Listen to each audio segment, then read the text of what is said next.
এই পৃথিবীর মতো বড় এক একটা জাহান্নাম, যে জাহান্নামের মধ্যে ৭০,০০০ রশি লাগানো আছে গো। এক একটা রশির মধ্যে ৭০,০০০ ফেরেশতা দিয়ে টেনে হিঁচড়ে আনা হবে। জান, এই জাহান্নাম হবে একমাত্র তোর ঠিকানা।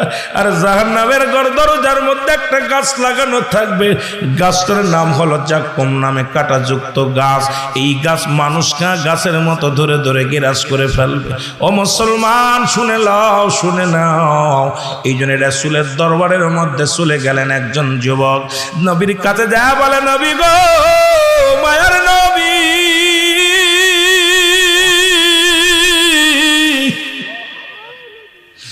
আপনি আমারে তওবা করে দেন। আল্লাহর নবী গো, আল্লাহ যেন আমার তওবা কবুল করে, আমার গুনাহ যেন মাফ করে দেয়। আল্লাহর নবী ডাকতে বলে, যুবক,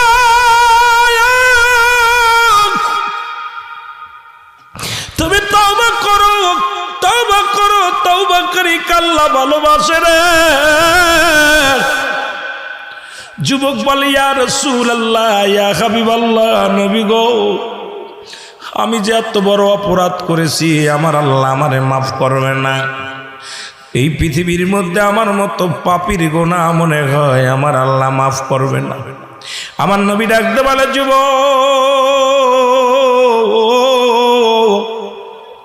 যুবক রে, তুমি তওবা করো, তওবাকারী আল্লাহ ভালোবাসে, তওবাকারীর গুনাহ আল্লাহ মাফ করে দেয়।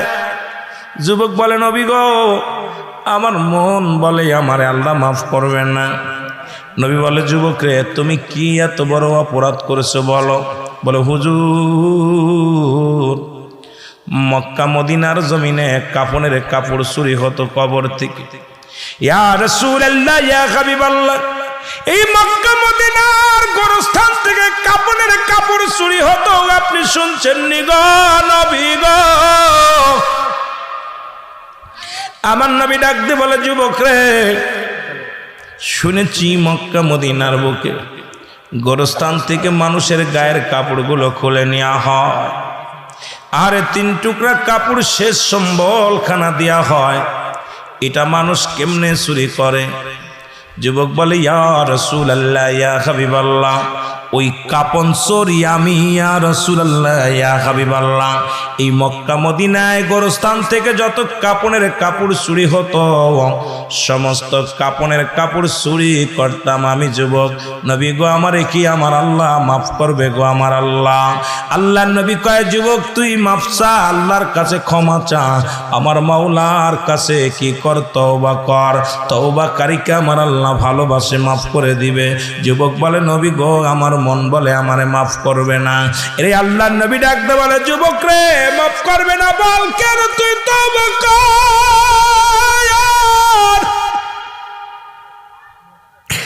যুবক বলে, নবী না, শুধু আমি কাপনের কাপড় চুরি করি নাই রে, এই দুনিয়ার মধ্যে আমার মতো পাপী, আমার মতো গুনাহগার আর কেউ নাই রে। যুবক বলে, নবী গো, অনেকদিন যাবত মক্কা মদিনা এখনো মানুষ মারা যায় না। অনেকদিন যাবত মক্কা মদিনার গোরস্থানে কোনো মানুষ শোয়ানো হয় না। আমিও যুবকের ব্যবসা ভালো হয় না, কাপনের কাপড় চুরি করতে পারি না। আমি বড় বিপদের অভাবের মধ্যে ছিলাম। ইয়া রাসূলুল্লাহ, ইয়া হাবিবাল্লাহ, শুনলাম ওই মদিনার বুকে, ইয়া রাসূলুল্লাহ, ইয়া হাবিবাল্লাহ, পাশের গ্রামে একজন মেয়ে মানুষ মারা গেছে। একজন বড় লোকের একটা কন্যা সন্তান মারা গেছে। নবী গো, আমি নিজে তার জানাজায় শরীক হলাম। যখন তাকে কাফন দাফন করা হলো, আমি রাতের অপেক্ষায় বসে থাকলাম। নবী গো, সবাই যখন ঘরে ঘুমায়া গেল, আমি আস্তে আস্তে গোরস্থানে প্রবেশ করলাম। গোরস্থানে প্রবেশ করিয়া কবরের উপর থেকে মাটি সরাইলাম। মাটি সরাইয়া কবরের ভিতরে ঢুকলাম, প্রবেশ করলাম। তার গায়ের 3 টুকরা কাপড় আমি খুলে নিলাম। ইয়া রাসূলুল্লাহ, ইয়া হাবিবাল্লাহ, ওই কাপড়ের কাপড় খুলে নিয়ে আমি যখন লাফ মেরে কবর থেকে উঠতেছিলাম, কে যেন আমার ডাকতে বলে, যুবক ও যুবক, সারা জীবন কাপনের কাপড় চুরি করলা, আজকে যার কবরে প্রবেশ করেছো, যে কবরে ঢুকছো, একবার তাকায়া দেখ পৃথিবীর শ্রেষ্ঠ সুন্দরী নারী। আজকে যদি তার সঙ্গে অন্যায় করো, পৃথিবীর কেউ তোরে বাধা দিবে না, পৃথিবীর কোনো মানুষ তো জানবে না রে যুবক তুই জিনা কর। ইয়া রাসূলুল্লাহ, ইয়া হাবিবাল্লাহ, ওই যুবতী নারীর মুখের দিকে তাকায়া নিজেরে কন্ট্রোল করতে পারি নাই, সঙ্গে সঙ্গে ওই নারীর সঙ্গে আমি জিনায় লিপ্ত হয়ে গেলাম। জোরে জোরে চিল্লায়া বলা যাবে না নাউজুবিল্লাহ। এর মক্কা মদিনার বুকে আমি জাহিলা জামানায় জিনা চলেছে কবরে, আর বাংলাদেশে ওয়াজ করব কিরে বাবা, কলিজার মধ্যে আঘাত লাগে, কষ্ট লাগে রে। যেখানে ঢাকা মেডিকেল কলেজ হাসপাতালে এ মুসলমান মর্গে জিনা হয়,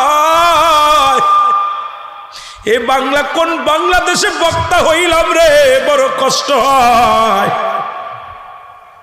চট্টগ্রাম মেডিকেল কলেজ হাসপাতালে জিনা হয়। কয়েক মাস আগে আপনারা খবর নিউজ জানেন রে মুসলমান, দেখা যায় গলায় দড়ি নিয়ে মারা গেছে, আলামত হলো জিনার। মারা গেছে বিষ খাইয়া, আলামত হলো জিনার। ডাক্তাররা প্রেশানিত হয়ে গেলেন, চিন্তা করেন মৃত্যুবরণ করলো অ্যাক্সিডেন্ট করে, মৃত্যুবরণ করলো বিষ খাইয়া, জিনা করলো কখন। এখন মেডিকেল বোর্ড বসলো, এরপরে সিসি ক্যামেরা লাগানো হলো। ডোমরে যখন রিমান্ডে নেওয়া হলো, ডোম বলল একজন নয় দুজন নয়, শত শত নারীর সঙ্গে জিনা করেছি আমি। এর যেখানে বাংলাদেশে 95% মুসলমানের দেশে, এরে আমার মা বোনদের সঙ্গে ইজ্জত হারায় মৃত্যুর পরে, এই দেশে কে ওয়াজ করব, কিসের আর ইমানের বাহাদুরি করব রে, কিসের এত জমিদারি করো, কিসের ইমামতি করো। আল্লাহর গজব তো দিয়া দরকার ছিল, জোরে জোরে বলেন ঠিক কিনা। এ মুসলমান, গভীর মনোযোগ যে কথা বলতেছিলাম, যুবক বলে ইয়া রাসূলুল্লাহ, ইয়া হাবিবাল্লাহ, মনে আছে? ইয়া রাসূলুল্লাহ, ইয়া হাবিবাল্লাহ, নবী গো, যখন আমি ওই মহিলার সঙ্গে জিনা করলাম, এরপরে লাভ মেরে আমি উঠলাম, নবী গো, কে যেন ভিতর থেকে বলতেছে, যুবকরে তোর মরা লাগবে। যুবকরা, আজকে তুমি আমার সঙ্গে ব্যভিচার করলে, জিনা করল, আমি আল্লাহর আদালতে মামলা দিলাম। যুবকরে, একদিন তোমার মৃত্যুর পেয়ালা পান করতে হবে। আজকে আমি অসহায়, তোমাকে বাধা দিতে পারি নাই, তোমাকে আমি বাধা দিয়ে ঠেকাইতে পারি নাই। একদিন তোমারও মরণ লাগবে, মরা লাগবে। সেদিন আমি আল্লাহর আদালতে মামলা দিলাম, আমার আল্লাহ যেন কোনোদিন তোমারে ক্ষমা করে না। জোরে বলো আল্লাহু আকবার। যুবক কান্দে, আর নবী বলে, যুবক রে, তুমি দূর হয়ে যাও, আমার সামনে থেকে দূর হয়ে যাও। যুবক বলে, নবী গো, আপনার কদম থেকে যদি আবার দূরে পাঠায় দেন, কোথায় যাব, মাপ পাবো কোথায়? যুবক কান্দার বলে, নবী গো, মায়ের নবী,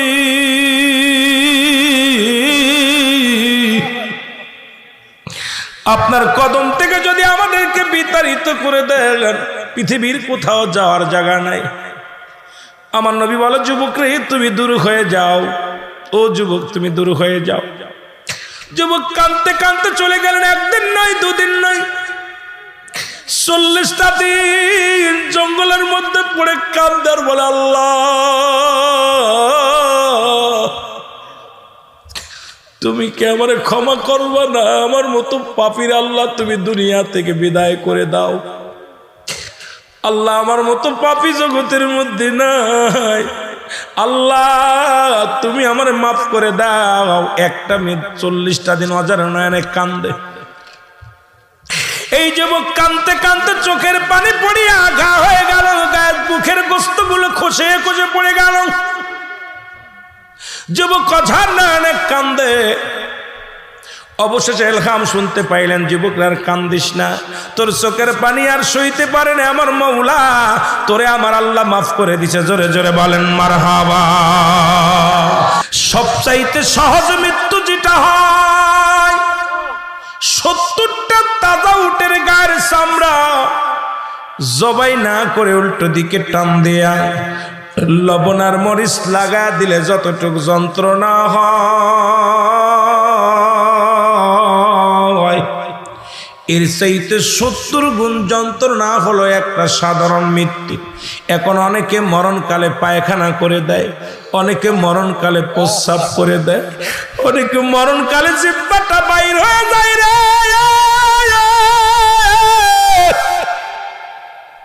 অনেকের মরণকালে চোখ দুটি বড় বড় হয়ে যায়। আল্লাহ, কোন দিন যেন মরণ এসে যাবে রে আল্লাহ, কোন হালাতে মরবো বলতে পারি না রে মালিক। অনেকেই মরণের সময় একটা অঙ্গ পড়ে যায়, যারা কাপন পরে যারা গোসল করাইছেন, কত মানুষের গোসল করাইলা দেখি গোসল করাতে যায় পায়খানা করে দিছে, প্রস্রাব করে দিছে, তাদের মৃত্যুটা কত কঠিন হয়েছে। অনেকের জিহ্বাটা বাইর হয়ে যায়, এক হাত জিহ্বা বাইর হয়ে যায়, চোখ দুটি বড় বড় হয়ে যায়, চোখ দুটি আর বন্ধ করা যায় না। ইমাম সাহেব তাড়াতাড়ি চোখ দুটি বন্ধ করতে যায়, বন্ধ হয় না রে, ওই চোখ দিয়ে আজরাইল ঢুকেছে, চোখ দুটি আর বন্ধ হয় না। জিহ্বা দিয়া গাল দিয়া আজরাইল জানটা বাইর করেছে, জিহ্বাটা এক হাত বাইর হয়ে গেছে আর ভিতরে ঢোকে নাই। এরা মুসলমান, সহজ মৃত্যু যদি এত কঠিন হয়, তাহলে কঠিন মৃত্যুটা কত কঠিন হয়। আল্লাহ, ও আমার আল্লাহ, আল্লাহ আমাদের মৃত্যুটা তুমি সহজ করে দিও।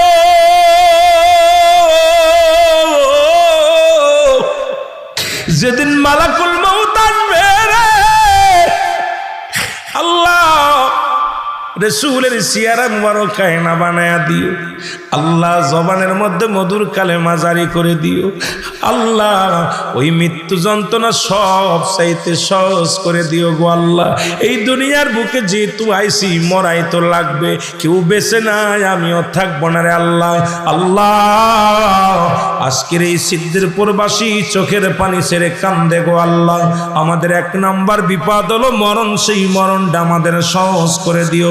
2 নাম্বার বিপদ হলো কবর গো আল্লাহ, ওই কবরের মধ্যে আল্লাহ সওয়াবের সহজ করে দিও গো আল্লাহ। 3 নাম্বার বিপদ কিয়ামতের ময়দান, ওটিন ডান হাতে আমলনামা দিয়ে দিও গো আল্লাহ। আল্লাহ, হুজুর আকরাম সাল্লাল্লাহু আলাইহি ওয়াসাল্লামের দিদার নসিবে দিয়া দিও, জোরে বলেন আমিন। এ মুসলমান, রাসূলুল্লাহর কদমের মধ্যে চলে আসলেন। যুবক বলে, ইয়া রাসূলুল্লাহ, এই দরবার থেকে ফিরলে কোথায় যাব নবী গো? আপনি আমারে ক্ষমা করে দেন। নবী তওবা পড়ায়া দিলেন। সুতরাং আমার যুবক বাবারা শোনো, আমার যুবক বাবারা শোনো, রাসূলকে যারা ভালোবাসো, ইসলামকে যারা ভালোবাসো, জীবন দিয়ে দিবা, কোনো জিনার মধ্যে যেও না, জীবন দিয়ে দিবা, পাপের মধ্যে যেও না। তার প্রমাণ একটা দিয়ে যায়, ভালো করে শুনে নাও।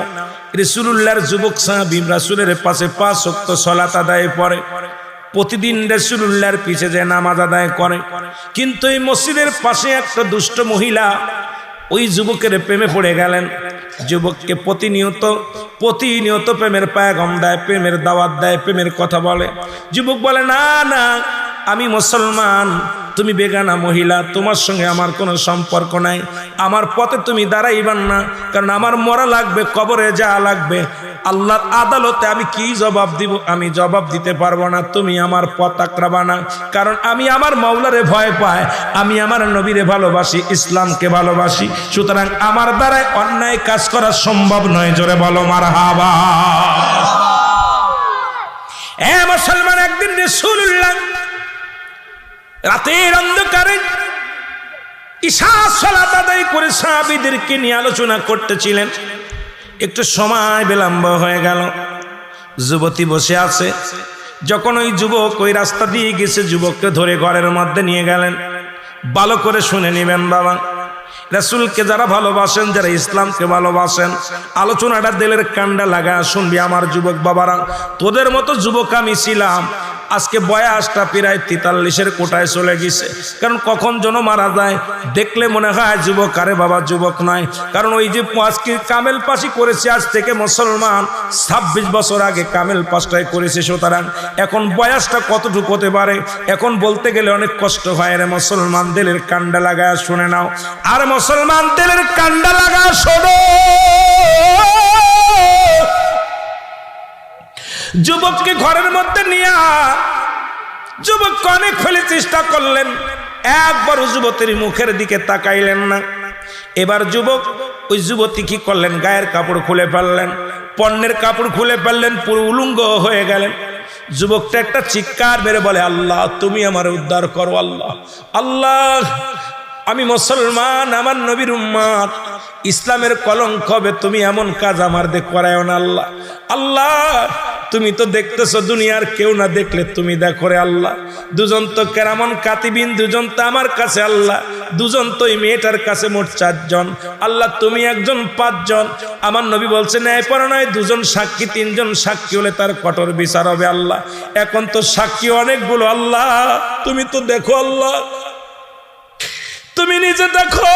কেরামন কাতিবি 2 জন 3 জন, আমি একজন 4 জন, মেয়েটা একজন 5 জন, মেয়ের কাছেও 2 জন, এই 8 জন 7 জন 8 জন সাক্ষী হয়ে যাবে আল্লাহ।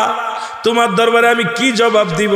আজকে ঘরের মধ্যে জিনা করিস, বাগানের মধ্যে জিনা করিস, শিশরে নিয়ে জিনা করিস, শুনে নে বাবা, তোরা দিলের কান্ডা লাগায় আসো। তোরা মনে করিস কেউ দেখে না, কিন্তু আমার মৌলার চোখটা ফাঁকি দিতে পারবি না। মেয়েটার সাক্ষী, তুই নিজে সাক্ষী 2 জন, তোর কাছে 2 জন, মেয়েটার কাছে 2 জন, মোট 2 আর 2 4 আর 2 6 জন, আর আমার আল্লাহ একজন 7 জন। কয়টা চোখ ফাঁকি দিবে আল্লাহর আদালতে? ফাঁকি দেওয়া সম্ভব হবে না। জোরে জোরে চিল্লায়া বলা যাবে না মারহা আল্লাহু আকবার। পালানো সম্ভব? কার চোখ ফাঁকি দিবি? মানুষের চোখ ফাঁকি দিবি, কিন্তু এই যে 2 জন 2 পাশে আছে, ফাঁকি দেওয়া যাবে? গোপনে আপনি কি করেন? সুদ খান। গোপনে তো আপনি কি করেন? ঘুষ খান। মনে করেন কেউ দেখে না, অফিসে বইয়া গোপনে ঘুষ নিলেন, কেউ দেখতেছে না, অফিসের কর্মচারী দেখে না, কিন্তু যিনি দিল উনি দেখছে, আপনি দেখছেন। 2 জন আর 2 2 4 7 জন। জোরে বলেন ঠিক কিনা? ফাঁকি দেবেন কেমনে করে? ফাঁকি দেওয়ার মতো পালাবি কই যাইয়া রে মানুষ, পালাবি কই যাইয়া, আজরাইল আসিলে পারে থাকিবি পড়িয়া রে, নতুন বাসর ঘরে যাইতে হবে রে অমন, পালাবি কই যাইয়া রে মানুষ কুল্লু নাফসিন। যুবক একটা চিৎকার মেরে জমিনের মধ্যে বেহুশা পড়ে গেছে রে। যুবতী চিন্তা করে যুবকটা বেঁচে নাই, মারা গেছে, মারা গেছে রে। হাতা শিং করে নিয়ে রাস্তার মধ্যে ফেলে রাখলেন। ফজরের আযান হলো, আসসালাতু খায়রুম মিনান নাওম,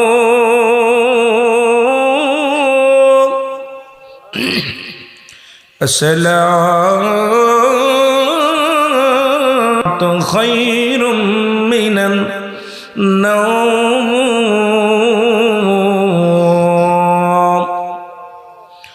আল্লাহু আকবার, আল্লাহু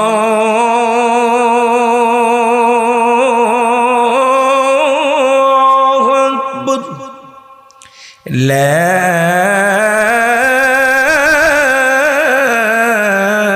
ইলাহা ইল্লাল্লাহ।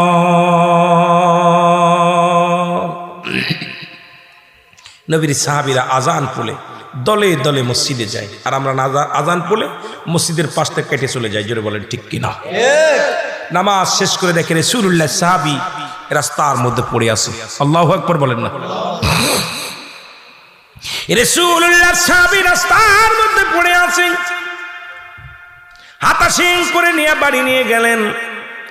বাড়ি নিয়ে তারে রোগ চিকিৎসা করলেন, ভালো হলো না। কবিরাজ দেখাইলেন, ডাক্তার দেখাইলেন, কোনো কাজ হয় না। একটু রাতের বেলা হুঁশ হইলেন, বাবাকে ডাক দে, বলে বাবা আমাকে একটা কাগজ দাও, একটা কলম দাও। যুবক সাহাবী কলম আর খাতা তার হাতের মধ্যে দেয়া হলো। কলমটা ধরে লেখলেন, আব্বাজান আমি আপনার কলিজার টুকরা সন্তান, জীবনে আপনার হক আদায় করতে পারলাম না। বাবা গো, আমি যদি রাতের অন্ধকারে মারা যাই, বাবা গো আমার লাশটা পৃথিবীর কোনো মানুষ যেন দেখতে না পারে। আমি যদি মারা যাই, আমার এই কাফন দাপন আপনি নিজে করাবেন, পৃথিবীর কোনো গোরস্থানে আমার লাশটা রাখবেন না, আমার লাশটা এই ঘরের মধ্যেই দাফন করে দিবেন, আমার লাশটা যেন কেউ দেখে না, কবরটা যেন কেউ টের পায় না। বাবা গো, এই বলিয়া যুবক দুনিয়া থেকে বিদায় হয়ে গেল, দুনিয়া আর মায়া ছেড়ে চলে গেল, যুবক মারা গেলেন। যুবকের বাবা গোসল করাইলেন, কাফন পরালেন, নিজেই দোয়া করলেন, ঘরের মধ্যে কবর দিয়ে রাখলেন, গোরস্থান বানায় গোরস্থানে শোয়া রাখলেন। বাবা কি করলেন, ঘরের মধ্যে সন্তানের কবর দিলেন। আল্লাহর নবী একদিন নয়, দুদিন নয়, 3টা দিন পার হয়ে যায়। নবী সালাম ফিরে, আসসালামু আলাইকুম ওয়া রাহমাতুল্লাহ, আসসালামু আলাইকুম ওয়া রাহমাতুল্লাহ।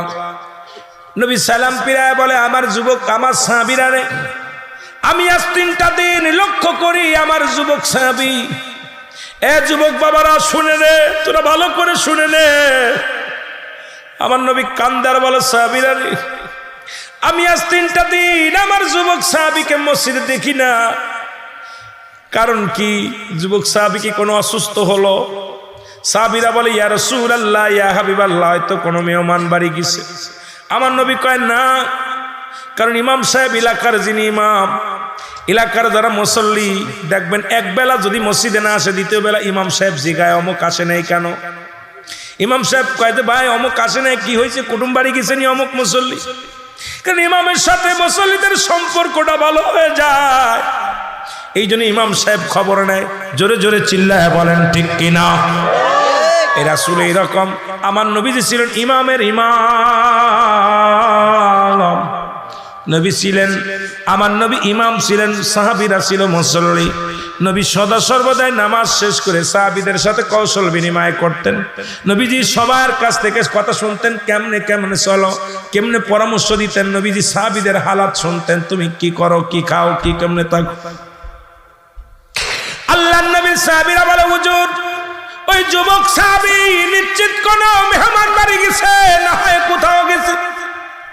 আমার নবী বলে, তোমরা একটু খবর নাও, আমার ওই যুবক সাহাবী যদি মেহমান বাড়ি যাবে আমাকে বলে যেত, যেহেতু বলে যায় নাই, খবর নাও কি আছে। সাহাবীরা চলে গেলেন।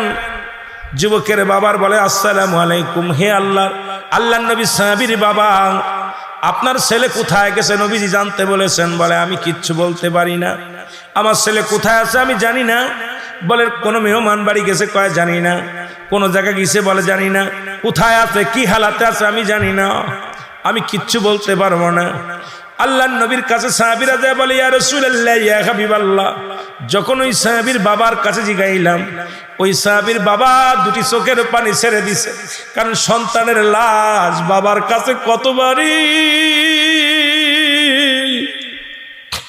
এই পৃথিবীর মধ্যে যে বাবা তার সন্তান কাঁধে নিচে রে, এই সেই জানে সন্তানের লাশ বাবার কাঁধে কত ভারী, বাবার লাশ সন্তানের কাঁধে কত ভারী।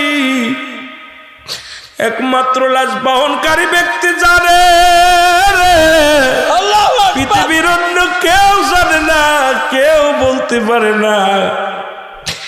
আজকে যারা বাবার লাশটা কাঁধে নিয়েছেন, এই ব্যক্তি জানে আব্বার লাশটা কত ভারী ছিল। যিনি বায়ের লাশটা কাঁধে নিয়েছেন, সেই জানে বায়ের লাশটা কত ভারী ছিল। আল্লাহ, এই পৃথিবীর মধ্যে আসার সিরিয়াল আছে, যার কোনো সিরিয়াল নাই, কখন কে চলে যাবে কেউ বলতে পারি না। এই জন্য আমি শুরু থেকে বলতেছিলাম, মুসলমান চাচের কোনো বিশ্বাস নাই। পৃথিবীর মধ্যে 1 নম্বর বিপদ হলো মানুষের মরণ, 2 নম্বর হলো কবর, 3 নম্বর কিয়ামত। এই মরণের পেয়ালা সবারই পান করতে হবে। কত যুবক লেখাপড়া করে বিদেশে গেছে, লাশ কপি নিয়ে বাড়ি ফিরছে। ওই লাশটা পাঠানোর জন্য কাকুতি মিনতি সন্তানদের বাজান, কত ছেলে লেখাপড়া শেষ করে চাকরি করবে, মোটরসাইকেল অ্যাক্সিডেন্ট করে মারা গেছে। ওই সন্তান হারানো বেদনা অনেক বাবা পাগল হয়ে যায়। অনেকের দেখেছি সন্তানের লাশ কবরে শোয়ানোর পর বাবার কথা বলতে পারে না, মা কথা বলতে পারে না, ঘর ছেড়ে দিছে, বাড়ি ছেড়ে দিছে, এই দুনিয়ার মধ্যে সন্তানের জন্য পাগল হয়ে গেছে। জোরে বলো ঠিক কিনা? রে আজ না হয় কাল তুমি যাইবা কবরে, মরার পরে দেখবে চেয়ে গো তোমার সবই রইল পড়ে, মরার পরে। আরো জোরে বলেন, মরার পরে দেখবে চেয়ে গো তোমার সবই রইল পড়ে, মরার পরে। দাদাই গেছে, বাবাই গেছে, কেউ আইলো না ফিরে, তোমারও তো যাইতে হবে গো ভাই অন্ধকার কবরে, তোমারও তো যাইতে হবে। বন্ধু গেছে, বান্ধব গেছে, কেউ আইলো না ফিরে, দাদাই গেছে, বাবাই গেছে, কেউ আইলো না ফিরে, তোমারও তো যাইতে হবে গো ভাই অন্ধকার কবরে, তোমারও তো যাইতে হবে গো। আরো জোরে বলেন, আজ না হয় কাল যাইবা কবরে, মরার পরে দেখবে চেয়ে গো তোমার সবই রইল, মরার পরে। এ দুনিয়ার মুফতি আমজাদ আলী সাহেব একটা কিতাব লাগছে গো,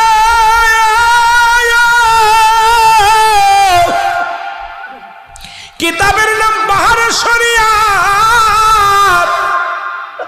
এই কিতাবের মধ্যে উনি লিখতে যা বললেন, দুনিয়ার মানুষ শোনো, আল্লাহ পাক ঠিকানা হলো নবী। মারহাবা, আরো জোরে। ইমানের চাবি হলো নবী। একটা হলো ইমান আর একটা হলো আমল। ও মুসলমান, গভীর মনোযোগ, আমি আস্তে আস্তে আলোচনার মধ্যে ডুব দিই। একটা হলো আমল, একটা হলো ইমান। যেমন ব্যক্তির জীবনের অমূল্য সম্পদের নাম হলো ঈমান, ব্যক্তির জীবনের অমূল্য সম্পদের নাম রূহ, আর মানব জীবনের অমূল্য সম্পদের নাম হলো ঈমান। ঈমানবিহীন মানুষের কোনো মুসলমান, ঈমানবিহীন কোনো মানুষের কোনো মূল্য নাই, আর রূহবিহীন এই বডির কোনো দাম নাই। জোরে বলেন ঠিক কিনা? রূহটা বিহীন কোনো বডির মূল্য নাই। আপনার দেখতে শুনতে অনেক ভালো, 18 বছরের যুবক, 16 বছরের যুবক, 20 বছরের তরতাজা যুবক, শুধু রুহুটা বাইর হয়ে গেছে আর তার দাম নাই। সঙ্গে সঙ্গে তাকে কবরে 3.5 হাত মাটি খুঁড়ে তারে গর্তের ভিতরে রেখে দিবে, কারণ রুহুটা না থাকার কারণে। আবার দেখতে শুনতে হাত নাই, পা নাই, কত মানুষ বছরকে বছর পড়ে আছে, কোথায় বিছনায় পড়ে আছে, হাসপাতালে পড়ে আছে। এই রুহুটা থাকার কারণে তাকে বিদায় করা হয় না। তাহলে বোঝা গেল ব্যক্তির জীবনের অমূল্য সম্পদের নাম রুহ। রুহবিহীন বডির কোনো মূল্য নাই। জোরে বলেন ঠিক কিনা? আমার ভাইয়েরা, আমার বন্ধুরা, আমার শুনে নাও, তদ্রুপ ঈমানবিহীন কোন ব্যক্তি মুসলমান মানব জীবনের কোনো মূল্য নাই, কোন ইবাদতের মূল্য নাই। সেই ইবাদত আর আমল, ঈমান এবং আমল আবার দুইটা জিনিস। একটার নাম হলো ঈমান, আর একটার নাম হলো আমল। নামাজ পড়েছেন, এটার নাম আমল। রোজা রাখছেন, এটার নাম আমল। হজ করেছেন, এটার নাম আমল। জিকির করেছেন, এটার নাম আমল। পিতামাতার খেদমত করেছেন, এটা আপনার আমল। গুরুজনদের সম্মান করেন, এটা আপনার আমল। এক কথায় দুনিয়ার মুসলমান, দুনিয়ার আল্লাহর বিধান মেনে রাসূল সুন্নাত তরিকায় চলে যে সমস্ত ইবাদত করো, এটার নামই হলো আমল। আর ঈমানটার নাম হলো নবী মুহাম্মদুর রাসূলুল্লাহ সাল্লাল্লাহু আলাইহি ওয়াসাল্লাম। জোরে বলেন মারহাবা। বলতে বলতেছিলাম মুসলমান আর একদল আছে নবী নবী বলে পাগল হয়, মসজিদের ধারেও যায় না। জোরে কোন ঠিক কিনা? এর মধ্যে আমাদের সুন্নিয়াতের অনেক আছেন। বললে হয়তো বলবেন রুহুল আমিন ভাই তালি আপনি কি অন্য দলে চলে গেছেন? বলাই তো লাগবে, কারণ নিজের দস্তুরিটা ধরাই দেওয়া হলো। নিজের উত্তম ব্যক্তি যে ব্যক্তি নিজের সমালোচনা করে, নিজের দোষটা ধরে, অন্যের দোষ নয়, ওই ব্যক্তি হলো দুনিয়ার মধ্যে কামিয়াব। এই জন্যে আমি অনেক সুন্নি ভাইয়েরা আছেন, যদি এখন বলি কে কে মাগরিবের নামাজ পড়েছেন, কে কে আপনার ঈশান নামাজ পড়েছেন, কে কে আপনারা ফজরের নামাজ পড়েছেন, দেখা যাবে শতকরা 20 জন উঠবে। তাহলে বোঝা গেল আপনাদের ভিতরে নবীর প্রেম আছে, ইবাদত নাই। আর এক দল আছে ইবাদতে ভরপুর, নবীর প্রেম তাদের মধ্যে নাই। জোরে বলেন ঠিক কিনা? নামাজের লইলি না খবর, ওরে এক ওয়াক্ত পড়ে এক ওয়াক্ত পড়ে না, নামাজের খবর নেয় না, টিভির খবর নাই, মোবাইলে খবর নাই, প্রেমিকার খবর নাই। কতক্ষণ কোন ভাবিরে থুয়া বাই বিদেশে গেছে ওটাও খবর নাই। জোরে কোন ঠিক কিনা? কিন্তু নামাজের খবর নাই না। জোরে কোন ঠিক কিনা? সলাৎ নামাজের খবর নেওয়ার দরকার আছে কি না? আরো জোরে বলেন আছে কি না? যেহেতু পৃথিবীর মধ্যে মানুষের 2টা টাইমে মৃত্যু হয়, একটা হলো রাতের বেলা, একটা হলো দিনের বেলা। আল্লাহ রাত শুরু করেছে নামাজ দিয়া, দিনও শুরু করেছে নামাজ দিয়া। দিন শুরু করেছে কিছু যুবক, দিন শুরু করেছে, দিনের শুরু হলো ফজর। 2 রাকাত সুন্নাত নামাজ আদায় করলি, নবীর প্রেমিক হয়ে গেলি। 2 রাকাত ফরজ নামাজ আদায় করলি, সঙ্গে সঙ্গে আমার আল্লাহর গোলাম হয়ে গেলি। ও মুসলমান, রাত শুরু করেছে আল্লাহ নামাজ দিয়া, রাতের শুরু হলো মাগরিব। 3 রাকাত ফরজ নামাজ তুমি আদায় করলা, সঙ্গে সঙ্গে তুমি আমার মাওলার গোলাম হয়ে গেলা। এবার 2 রাকাত সুন্নাত নামাজ তুমি আদায় করলা, সঙ্গে সঙ্গে আমার নবীর প্রেমিক হয়ে গেলা। এখন যারা মাগরিবে পড়লা, তারা রাতের মধ্যে যদি মরণ হয়, নামাজে আল্লাহর গোলাম রাসূলের প্রেমিক হিসেবে মরতে পারবা।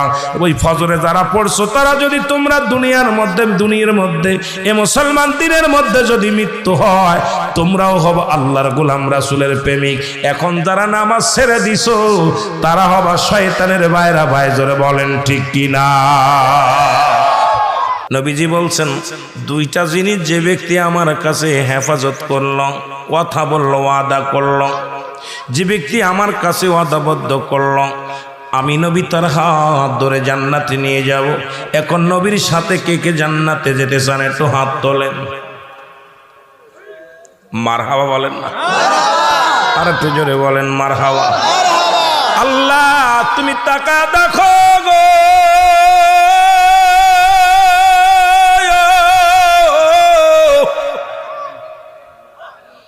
এই মহল্লাবাসী আমার নবীর সাথে জান্নাতে যেতে চায়। নবী বললেন সাহাবীরা রে, আমি নবী তোদের হাত ধরে জান্নাত নিতে চাই। 2টা ওয়াদা যে ব্যক্তি করবে, নাম্বার 1 হলো 2 গালের মধ্যবস্তু জিহ্বা। বালা করে শোন রে বাবা, ভালো করে শোন। এই জিহ্বা দিয়ে একদিন আর বিড়ি টানা যাবে না, এই মুখ দিয়ে একদিন আর গাঁজা খাওয়া যাবে না, এই মুখ দিয়ে আর ফায়সা কথা বলা যাবে না, এই মুখ দিয়ে কাউকে গালি দেওয়া যাবে না, এই মুখের মধ্যে হারাম জিনিস ঢুকানো যাবে না। এই মুখটারে যে ব্যক্তি কন্ট্রোল করতে পারবে, আমার নবী তার হাত ধরে জান্নাতে নিবে। এখন আজ থেকে কে কে প্রতিজ্ঞা করবেন, আজ থেকে মুখ দিয়ে হারাম জিনিস খাবো না, এই মুখ দিয়ে কাউকে গালি দিব না, এই মুখ দিয়ে ফায়সা কথা বলবো না, এই মুখের মধ্যে বিড়ি সিগারেট লাগাবো না। কে কে রাজি আছেন একটু হাত দুখানা তোলেন, জোরে জোরে বলেন নারায়ে তাকবীর। মনে থাকবো, এই মুখটা যে ব্যক্তি কন্ট্রোল করতে পারবে, আল্লাহ নবী ওয়াদা করেছে মুসলমান শোনো গো, নবী তার হাত ধরে জান্নাতে নিয়ে যাবে। জোরে বলো মারহাবা। 2 নাম্বার হলো 2 পায়ের মধ্যবস্তু, যেটা স্ত্রীলিঙ্গ পুরুষ লিঙ্গ। এই 2টা জিনিস যে ব্যক্তি কন্ট্রোল করতে পারবে, একমাত্র স্বামী স্ত্রী ব্যতীত আর কোনো নারীর কাছে যাবে না, কোনো পুরুষের কাছে যাবে না। ভাই থাকে বিদেশে, বিলিয়ে দাও লজ্জাস্থান অন্যের কাছে, এটা চলবে না। কারণ আল্লাহ নবীর সাথে যদি জান্নাতে যেতে চাও এই দুইটা জিনিস কন্ট্রোল করা লাগবে, এটা ওয়াদা করতে বলছে নবীজি। আজ থেকে প্রতিজ্ঞা করবা কোনো প্রেমিকরে নিয়ে কোনো হোটেলে যাবা না, কোনো নারীকে নিয়ে কোনো ঘরের মধ্যে যাবা না। যতই প্রেমিক হোক, যদি অবিবাহিত কোনো পৃথিবীর মধ্যে বৈধ সারা অবৈধ কোনো নারীর কাছে যাব না। যদি এই কথা যদি আজকে তোমরা ওয়াদা করতে পারো, আমি নয় আমার নবী তোমার হাত ধরে জান্নাতে নিবে। আজ থেকে কে কে ওয়াদা করবা আজ থেকে আর জিনা ব্যভিচার করব না? জোরে জোরে চিল্লায় হাত উঠায় বল আল্লাহু আকবার। পৃথিবীর মধ্যে শাস্তির বিধান শুনে না ওগো। যদি কোন অবিবাহিত পুরুষ অবিবাহিত নারী, এই লেখে নে ভালো করে, অবিবাহিত নারী অবিবাহিত পুরুষ যদি জিনা ব্যভিচার করে, যদি পরক্রিয়া করে, এর শাস্তির বিধান হলো সমাজের যার গায়ে বল আছে 100 ডোরা মারতে হবে তার গায়ের মধ্যে। 2-4টে মারা পর মারা যাবে, 2-4টা 10টা 20টা মারা পর মারা যাবে। মারা যাওয়ার পর তোরে গোসল করাতে হবে, গোসল করায় তারে কাফন করাইতে হবে, কাফন পরায় তার জানাজা পড়া লাগবে, জানাজা পড়ায় তার দাফন করা লাগবে, দাফন করায় বাকি যে বেতের আঘাতগুলো আছে এগুলো তার কবর উপরে হাঁকাইতে হবে, মারতে হবে। একটা যদি মুসলমান শুনে নাও, সিদ্ধের শরীর জমিনের মধ্যে যদি একটা যুবকের একটা যুবতীর যদি এই বিচার করা হতো, আমার বিশ্বাস এই জমিনের মধ্যে চিরতরে জিনা ব্যভিচার বন্ধ হয়ে যেত। জোরে বলেন ঠিক কিনা?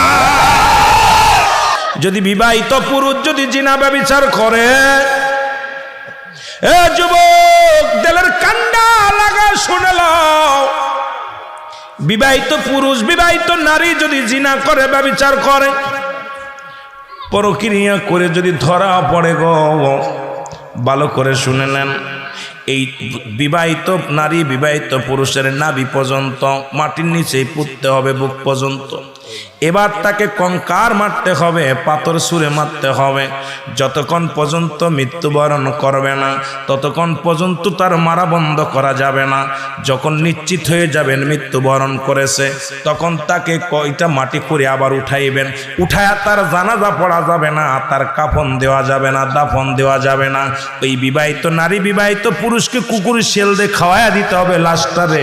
এই দুনিয়ার মধ্যে বিবাহিত নারী বিবাহিত পুরুষ কোনো কি পাবে না, জানাজা পাবে না, কোনো কাফন পাবে না, কোনো দাফন পাবে না, তার দেহটা কুকুর শেল দিয়ে খাওয়াইয়া দিতে হবে। একটা যদি আপনার জমিনের মধ্যে যদি একটা বিচার করা হতো গো, যেহেতু বাংলাদেশটা 90% মুসলমানের দেশ, এই দেশে কোরআনের আইন চালু করতেই হবে আর হাদিসের আইন চালু করতেই হবে। কোরআন হাদিস যদি মানিয়ে একটা বিচার করা হতো, আমার দেশ থেকে চিরতরে জিনা ব্যভিচার পালায়া যেত। জোরে বলেন ঠিক কিনা? এর দুর্নীতির ইলাকায় বসে জাহির করে জ্ঞান, কলম দিয়া কামায় টাকা, আবার ধরে সাধুর ভানরা, শিক্ষিত শয়তানরা, শিক্ষিত শয়তানরা। একটু জোরে বলতে পারবেন? ওরা শিক্ষিত শয়তানরা, শিক্ষিত এর দুর্নীতির ইলাকায় বসে জাহির করে জ্ঞান। বলেন জাহির করে, সাউন্ড বাড়াও। এর কলম দিয়া কামায় টাকা, কলম দিয়া আবার ধরে সাধুর ভানরা, শিক্ষিত শয়তানরা। ওরা হলো জাতির নাকি মহামারী মহাতন, ফাইলে কলম ঠেকাইয়া সালাইউরা নির্যাতন। ঘুষের টাকায় ওদের ভুড়ি, ঘুষের টাকায় ওদের ভুড়ি, করে যে টান টান। ওরা শিক্ষিত, ওরা শিক্ষিত শয়তান, ওরা শিক্ষিত। স্কুল কলেজের দিকটা ভাই দেখো না চোখ মেলিয়া, মেয়েরা সব বই ছাড়িয়া আছে শুধু প্রেম লইয়া। ঠিক কিনা? আরে প্রেম প্রেমের অবস্থা খুব খারাপ, হাতের মধ্যে নাম লেখে কেটে কেটে, আহা কেটে কেটে লিখতেছে বি যোগ সি ডি যোগ আর আর যোগ ডি, পাইলো কি যোগের ভিতর, জোরে বলেন ঠিক কি? আমরাও তো লেখাপড়া করেছি, গাছের মধ্যে, কলেজের মধ্যে, মাদ্রাসার মধ্যে, মসজিদের দেখি মেম্বারও লেখে তো বি যোগ সি, জোরে কর ঠিক কি? মাঝে মাঝে কয়েকদিন আগে নামাজ পড়তে ঢাকা এক মসজিদ দেখলাম মসজিদের মেম্বারের পাশে লিখে দিয়েছে একদম বালাক ইট দিয়ে লিখে দিচ্ছে বি যোগ বি। চিন্তা করলাম বি যোগ বি, একটা জিগ ছেলের দিকে এদিকে আয়, কি তা কয়, ইটার ভিতরে কি পাইল রে? কয় হুজুর বিতে বাবু বিতে বিথি। ওরে বাবা, আমার বুঝাই দিতেছে, কয় হুজুর বোঝেন নাই, এইটা হলো বেটা, এটা ছেড়ি। আমি তো ওরে বাবা রে বাবা, ডিজিটাল তো দেশে এইরকম তো শিক্ষা আমরা তো আর এই সৃজনশীল পাইনি, আর এই উত্তরদনিক এই মডেলিং লেখাপড়া পাইনি যে আপনার এখন শরীফ থেকে শরীফ হবে, এটা তো আর বুঝতে পারি নাই, জোরে বলেন ঠিক কিনা? ওইটা তো আমরা পড়ি নাই, আমরা পড়ছি আল্লাহ তুমি রিজিক দাতা নাম তাই রাজাক, সব প্রাণীকে দাও গো রুজি দাও তাই খরাক, তোমার তরিফ তোমার গানে জেগে ওঠে বরবিয়ানে, বিলে ঝিলে মাঠে রুজি পায় যে পাখির ঝাঁক, মৌমাছিরা গুনগুনিয়ে যায় যে কাজে গান শুনিয়ে, পিঁপড়ারা পায় খুঁজে আহার কঠিন শ্রমে ময়দানে। আর এখন কয় শরীফ ছিল, শরীফ এসে কয় আসসালামু আলাইকুম। ওয়ালাইকুম আসসালাম। আপনি আমার চেননি? কয় কে কেতা করতেন? বাহ। কয় এখন আমি তো তোমাদের বড় আপু। কয় কেমনে? শরীফ ছিলাম, এখন আর ভাল লাগে না, বেটা মানুষ ভাল লাগে না, বেটি হয়ে গেছি। জোরে বলো ঠিক কিনা? জোরে বলো ঠিক কিনা? এই জাতিরে গুমরাহি বানাইতে বানাইতে এই জাতিকে শেষ করে দিচ্ছে, কেউ কথা বলতেছে না। জোরে বলেন ঠিক কিনা? কথা বলা শরীফ থেকে শরীফা। আরে আল্লাহ বানাইছে তোরে পুরুষ, আহা আমার আল্লাহ বানাইছে, তুই আল্লাহর সাথে পাল্লা দিয়ে মহিলা হয়ে যাচ্ছিস। ঠিক কিনা? ঠিক কিনা? এই জন্য জাতিকে শেষ, এই জন্য আজকে বড় কষ্ট পেলাম। চলচ্চিত্রের নায়ক শাহরুখ, কি নাম যেন, কি জায়েদ খান, নাম কি? ও বলছে কি জানেননি, গালি দিছে একদম ডাইরেক্ট, ইমামদের শালা কইছে। কি কইছে? শালা। কয় শালার ইমামরা বলৎকার। নাউজুবিল্লাহ বলেন না। বাংলাদেশে যে কটা ইমাম আছে এরা যদি আল্লাহর কসম যদি প্রস্রাব করে দেয় একযোগে, বাংলাদেশ তলায় যাবে। জোরে বলেন ঠিক কিনা? কিন্তু সবাই চুপ করে আছে। এই ইমামতি ছেড়ে দে, ইমাম মানেই নেতা। তোর বিরুদ্ধে এত বড় কথা বলে যিনি জিনার মধ্যে থাকে, ব্যভিচারের মধ্যে থাকে, যার কামই হলো পরের মেয়ে মানুষ নিয়ে ঘুমানো। জোরে বলেন ঠিক কিনা? চলচ্চিত্র কেমন আমরা জানি না, কথা কই না? আমরা মিডিয়াতে কাজ করি, চলচ্চিত্র কেমন জানি না। শাবনুর কি তোর বোন হয় না বউ হয়? ওই সাবানা টাবানা আগর বাগর নাম তো অত বুঝি না, ছেলেরা বোঝে। পরের মেয়ে মানুষ নিয়ে জোরাজোরি করিস, আর কিলে কিলি করিস, জোরাজোরি করিস, আর তুই যদি বলিস ইমামরা বলৎকার, তোর মুখে এটা সম্ভব হয়? কথা কয় না কেন? জিনাকারী যদি আর ইমাম সাহেবদেরকে, কিন্তু এটার প্রতিবাদ কোন ইমাম করে নাই। দুঃখ। সমস্ত ইমামদেরকে বলবো ঐক্যবদ্ধ হও, এখনো আছো হয় ইমামতি ছেড়ে দাও, আর না হয় রাজপথে দাঁড়াও, আল্লাহর দিন কায়েমের জন্য ঐক্যবদ্ধ হও, জীবন দিয়ে দাও। জীবন দিয়ে দেবো, জীবন প্রয়োজন নাই। রাসূলকে ভালোবেসে, কোরআনকে ভালোবেসে, ইসলামকে ভালোবেসে, দেশকে ভালোবেসে জীবন দিতে রাজি। ধরে বলেন ঠিক কিনা? ইমান চোরের দলেরা, ইমান চোর, এই ইমান চোরদের নিয়ে অবস্থা খুব খারাপ। একটা ইমাম কথা বললো না, আমি আশ্চর্য হয়ে গেলাম। ইমামদের তো বিবৃতি দেওয়ার দরকার ছিল। আপনাদের জেলায় যে কটা ইমাম আছে, এই কটা রাস্তায় দাঁড়ায়, তাই তো অট্টনক নড়ে যাবে। কথা বলেন না কেন? একজন সাধারণ পাবলিক এত বড় কথা বলে যাবে, আমরা মেনে নিব? ইমাম মানে কি নেতা? ইমাম মানে কি? ওরা আমাদেরকে চাকর মনে করে? ওরে তুই যদি আমরা না থাকি, তোর জীবনের লাশটা কবরে দিতে পারবে না। আমরা থাকলে তুই পরের মেয়ে মানুষ নিয়ে ঘুমাইতে পারবি না, বাড়ি একদম ঠ্যাং টুং ভেঙে ফেলবে। জোরে বলা ঠিক কিনা? কলমানা পড়াই দিলে থাকতে পারবে না, উজুরি না দোয়া পড়াই দিলে কিচ্ছু নেই, ফেসে দেবে একবার ধরে। জোরে বলেন ঠিক কিনা? ফেসে দেবে একবারে। তোর হওয়ার সময় হুজুর, মরার সময় হুজুর, তোর সবসময় হুজুর লাগবে। আর সেই হুজুরদের বিরুদ্ধে কথা বলিস, তোর কলিজা কত বড়। জোরে বলেন ঠিক কিনা? কিন্তু আমি অনেক আগে থেকেই প্রতিবাদ করতেছি, কিন্তু দুঃখ, কারণ অবস্থা যে শরীফ থেকে শরীফা হয়ে গেছে, অবস্থা খারাপ। এই জাতিকে বাঁচাবো কেমনে? ডান দিকে তেরে খাটেন, বাম দিকে তেজা, নিচে একটা নোক্তা দিলি হয়ে গেল বা। ডান দিকে কত সুন্দর ছেলেটা পড়ছে, আল্লাহু আকবার, যে নিয়মগুলো বললো। ডান দিকেতে রেখা টেনে বাম দিকেতে যা, উপরে 2 নোক্তা দিলি হয়ে গেল তা। ডান দিকেতে রেখা টেনে বাম দিকেতে যা, উপরে 3 নোক্তা দিলি হয়ে গেল সা। প্রতিটা হরফে 10টা নাকি, সুবহানাল্লাহ বলেন না? আর আমাকে পড়াইতেছে, হাট্টিমা টিম টিম তারা মাঠে পারে ডিম, তাদের খাড়া 2টো শিং। এখন দেখি যে ওই ছোট ছোট লেডিস, কথা বলছেননি, ছোট ছোট ওই দেশ শিং বান্ধিছে। কিরে ওটা কি কয়, এটা হাট্টিমা টিম টিম, কথা বলেন না? দেখ আপনাকে লেখা আছে নি, এই বান্ধে 2 পাশে 2টা বাঁধছে, বাইন্দা ইরে বাবা রে বাবা, হাট্টিমা টিম টিম তারা মাঠে পারে ডিম। চিনিস তোরা, চিনিস এগুলো, চিনিস? এরপরে হলো কি, কিচ্ছু নেই। আহা, শিক্ষা আমার জাতিকে গুমরাহি করার জন্য এ সমস্ত হলো বিদেশিদের চাল, যেটা বলেন ঠিক কিনা? আবার স্কুল কলেজের দিকটা ভাই দেখো না চোখ মেলিয়া, ছেলেরা সব বই ছাড়িয়া আছে শুধু প্রেম লইয়া। আরে অস্ত্র যে তার সঙ্গের সাথী, অস্ত্র যে তার সঙ্গের সাথী, হইতেছে মস্তান ওরা শিক্ষিত শয়তান। স্কুলে আগে আমরা মুরব্বীরা পড়তো, কলম আর খাতা ছিল, বই ছিল, আর এখন ওই ব্যাগের ভিতর নেয় পিস্তল। ভালো ভালো ভালো ভালো ড্যাগার, বড় বড় কলেজ দেখবেন সব ছাত্রদের, ওরে বাবা, মাজার ভিতর বুঝে তুই পিস্তল। আমরাও তো লেখাপড়া করেছি, আমাদের বোমা লাগে নাই, পিস্তল লাগে নাই, আমাদের লাগছে কলম আর খাতা, জোরে বলেন ঠিক কিনা? প্রতিটা বিশ্ববিদ্যালয় সমাজ সোনা ছেলেগুলো জাতিগুলো শেষ করে দিল, শেষ করে দিল। স্কুল কলেজে পড়ে, তাদের হাতে পিস্তল, তাদের হাতে বড় বড় ড্যাগার, আশ্চর্য হয়ে যায়। থাকবে তাদের হাতে থাকবে কি, কলম আর খাতা, জোরে বলেন ঠিক কিনা?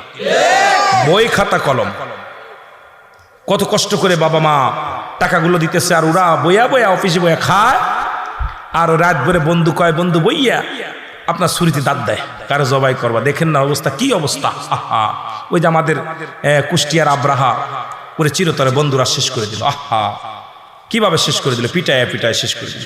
অসংখ্য কলেজ, যেহেতু অসংখ্য কলেজের সামনে যাওয়া হয়, অনেক বিদ্যালয় যাওয়া হয়, আজকে প্রতিটা শিক্ষকের সাথে ছাত্রর কোনো সম্পর্ক নাই, ভালো নাই। কারণ যদি কোনো শিক্ষক একটু ভালো লেখাপড়া করায়, ছাত্র তারা দেখতে পারে না, যেটা বলে ঠিক কিনা?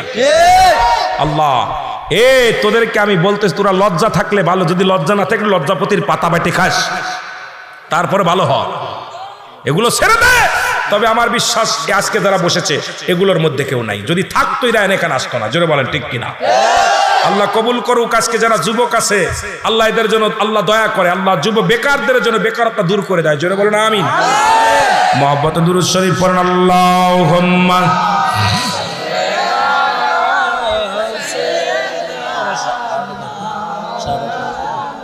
এই সাদি ওয়ালা আলি মাওলানা মুহাম্মদ। ওরে আজ না হয় কাল তুমি যাইবা কবরে, আরো জোরে বলেন, যাবার সময় দেখবে চেয়ে গো তোমার সবই রইল, যাবার সময় দেখবে চেয়ে গো তোমার সবই রইল।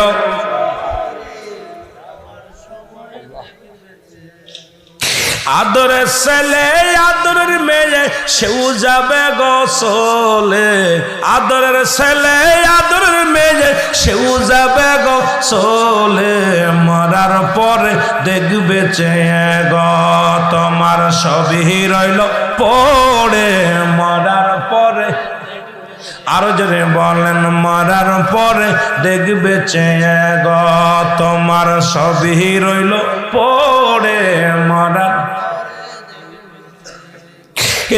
আজ না হয় কাল তুমি যাইবা কবরে, আজ না হয় কাল যাইবা কবরে, মরার পরে দেখবে চেয়ে গো তোমার সবই রইল কুল্লু মান আলাইহা ফান, সব শেষ করে দিবে আল্লাহ, কিচ্ছু থাকবে না। এত মস্তানি, এত বাড়ি, এত গাছ, এত জোর, এত বল। গত বছর যারা মাহফিলে বসেছিল সবাই জিন্দা নাই, এক বছরে অনেকেই বিদায় নিছে, জোরে বলেন ঠিক কিনা? নিছে না বাবা? আবার আগামী বছর এই কত মানুষ জানাজা পড়বে, আহা, না জানি আমার জানাজা কে পড়বে, আপনার জানাজা কে পড়বে। সকালকে যেন সকালেই মসজিদের এলহাম পড়ে যাবে অমুক মৃত্যুবরণ করেছে, ইন্না লিল্লাহি ওয়া ইন্না ইলাইহি রাজিউন, আহা, খবর পড়ে যাবে। সুতরাং এই হলো আমাদের জিন্দেগি, এই হলো আমাদের জীবন। ও বাবা, চোখের পানি ফেলো, যে চোখ দিয়া মাছের চোখের মতো একটু পানি গড়াইয়া পড়বে, আমার আল্লাহ ওই চোখ দিয়ে জাহান্নামে দিবে না, জান্নাতে দিবে। জোরে বলেন মারহাবা। এই জন্য দুনিয়ার মধ্যে বেশি বেশি কাঁদতে হবে। দুনিয়া হাসি তামাশার জায়গা না, দুনিয়া হলো জাহান্নামীদের জন্য হাসি তামাশা, হাসি তামাশা হলো জাহান্নামীদের জন্য। আর ইমানদারের জন্য কষ্ট, দুনিয়াটা হলো একটা জেলখানা, দুনিয়াটা হলো ইমানদারের জন্য জেলখানা। সুখ নাই, শান্তি নাই, সব ছেড়ে দাও, আল্লাহর ইবাদত করো, বন্দেগি করো, আল্লাহর গোলামি করো। আর আল্লাহর গোলামি করতে গেলে ইমানদার দুনিয়ার মধ্যে ঘাত প্রতিঘাত সহ্য করা লাগে, জোরে বলেন ঠিক কিনা? একটু মহব্বতে বলেন আল্লাহুম্মা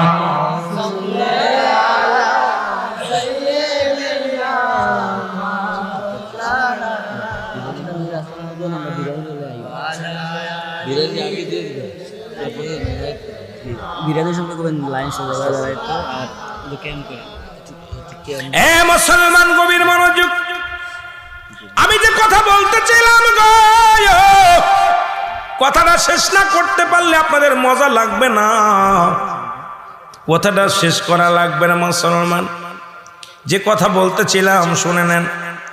আল্লাহর নবীর কাছে সাহাবীরা বললেন, হুজুর, ওর বাবার চোখে পানি, বাবাই কোনো খবর দিতে পারে নাই, মনে আছে?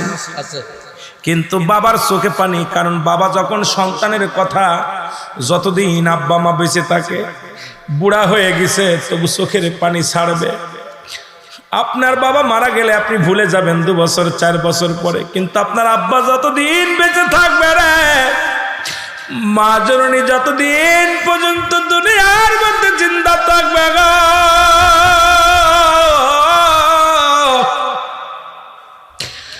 আমারে দেখে বলবে, মাওলানা সাহেব, আমার ছেলেটা আপনার মতো চেহারা ছিল, আজকে নাই। আপনারে ধরে বলবে, ভাই, আমার ছেলেটা চেহারা আপনার মতো, আপনার সঙ্গে মিল ছিল, আজকে নাই। মা বলবে, বাজান রে, তোর বাড়ি কোথায়? তোর চেহারার লগে আমার পোলার মিল ছিল, আমার পোলাটা নাই। দেখা যায় মৃত্যু হয়েছে আজ থেকে 20 বছর আগে, বাবাই বলে নাই, মা বলে নাই। বাবার চোখের পানি ঝরঝর করে জমিনের মধ্যে পড়ে, বাবার চোখের পানি গুলো জমিনের মধ্যে পড়ে। সাহাবীরা বলে, নবী গো, ওই যুবকের বাবার চোখে শুধু দরদর করে পানি ঝরেছে, বাবাই কিচ্ছু বলে নাই। নবী বলে, আমার আর বুঝতে বাকি নাই, আমি নিজেই যাব রে। আল্লাহর নবী চলে গেলেন, যুবকের বাড়িতে চলে গেলেন, সালাম দিলেন, আসসালামু আলাইকুম ইহালাল বাইত। ভিতর থেকে আওয়াজ আসে, ওয়ালাইকুম আসসালাম। নবী বলেন, ভিতরে আসতে পারিনি। বলে, আসেন। বলে, যুবকের বাবা, আমার যুবক সাহাবী কই? ভিতরে বসতে দিলেন। সাহাবীর বাবা বলে, হুজুর, আমি কিচ্ছু বলতে পারি না। বলে, আপনার ছেলে কোথায়? বলেন, আমি কিচ্ছু বলতে পারি না। আজ 3টা দিন আমি নবীর পাশে সালাত আদায় করতে যায় না, নামাজ আদায় করতে যায় না। এ যুবক বন্ধুরা শোনো, আল্লাহর নবী হঠাৎ নিচের দিকে তাকাইলেন, দেখে নতুন মাটি খোঁড়া, ঘরের মধ্যে মাটি খোঁড়া। নবীজি বললেন, সাহাবীর বাবা গো, আগে বলো তোমার ঘরের মধ্যে কেন মাটি খোঁড়া? বলে, হুজুর, যেহেতু আপনি টের পেয়ে গেছেন, আপনার কাছে আর লুকাবো না। আমার যুবক, আমার কলিজার টুকরা সন্তান, আমার এই কলিজার টুকরা, আমার নয়নমণি, আমি তার সিদ্ধ বিদায় করে এই কবর দিয়ে রাখছি ঘরের মধ্যে। জোরে বলো আল্লাহু আকবার। আল্লাহর নবী বলে, সাহাবীরা রে, আমার যুবক মারা গেল, আমাকে খবর দিলা না। যুবক সাহাবী মারা গেল কেউ জানলাম না, আর ঘরের মধ্যে কেন দাফন দিছো আগে বলো। বলে হুজুর আমি কিছু বলতে পারি না, তবে আমার কাছে একটা প্রমাণ আছে, একখানা চিঠি, একখানা কাগজ।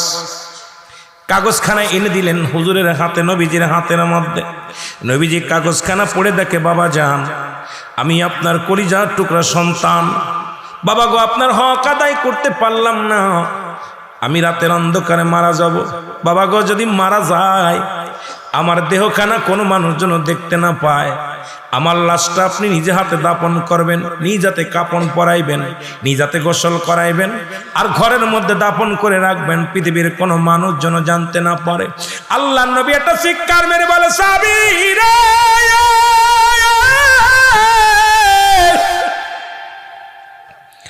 তুমি আমাকে এত ভালোবাসতে, আমিও তোমারে ভালোবাসতাম, আজকে তুমি দুনিয়া থেকে বিদায় নিলা, কি অভিমান করে চলে গেলা। জিবরিল আমিন হাজির হয়ে গেছে, বলে ইয়া রাসূলুল্লাহ, ইয়া হাবিবাল্লাহ, আপনার যুবকের ইতিহাস আপনি শোনেন। এই যুবক ওই মসজিদের পাশের মহিলা চেষ্টা করেছিল তার সঙ্গে জিনা ব্যভিচার করার জন্য। যখন রাতের অন্ধকারে তার ঘরের মধ্যে ব্ল্যাকমেন করে নবী গো, তখন সে আল্লাহকে ভয় পেয়েছে, আপনাকে ভয় পেয়েছে, ইসলামকে ভালোবেসেছে, সে চিৎকার পেরে বেহুশ হয়ে যায়। এরপরে তার দেহখানা নিয়ে বাইরে রাখা হয়। যুবক মনে করছে আমি বেহুশ হয়ে পড়েছিলাম, হয়তো এলাকার মানুষগুলো আমাকে উদ্ধার করেছে, ইসলামের কলঙ্ক আসবে, বলবে নবীর সাহাবী জিনা করতে যে ধরা পড়ছে, মারা গেছে, নবীর সাহাবী অমুক মহিলার ঘরে একটা পড়েছে, কলঙ্ক হয়ে যাবে, রাসূলুল্লাহর কলঙ্ক হবে, ইসলামের কলঙ্ক হবে, কোরআনের কলঙ্ক হবে, হাদিসের কলঙ্ক হবে। ইয়া রাসূলুল্লাহ, ইয়া হাবিবাল্লাহ, এই কারণে তার সন্তান বাবার কাছে বলেছে, বাবা গো দুনিয়ার কেউ যেন টেন না পায়, আপনি আমারে কবর দিবেন, ঘরের মধ্যে আমার জানাজা করে রেখে দিবেন। আমার মুসলমান শুনে নাও, আমার নবী একটা চিৎকার মেরে বলে, সাহাবী রে, তুই আমার এত ভালোবাসিস রে, ওর ইসলামকে এত ভালোবাসিস, ইসলামের কলঙ্ক লেগে যাবে রে, এই কারণে জীবন দিয়া প্রমাণ করে দিলি মুসলমান জিনা করে না, ইসলামের মধ্যে জিনা ব্যভিচার নাই। মুসলমান শুনে নাও, শুনে নাও, দিলের কান্ডা লাগা শুনে নাও।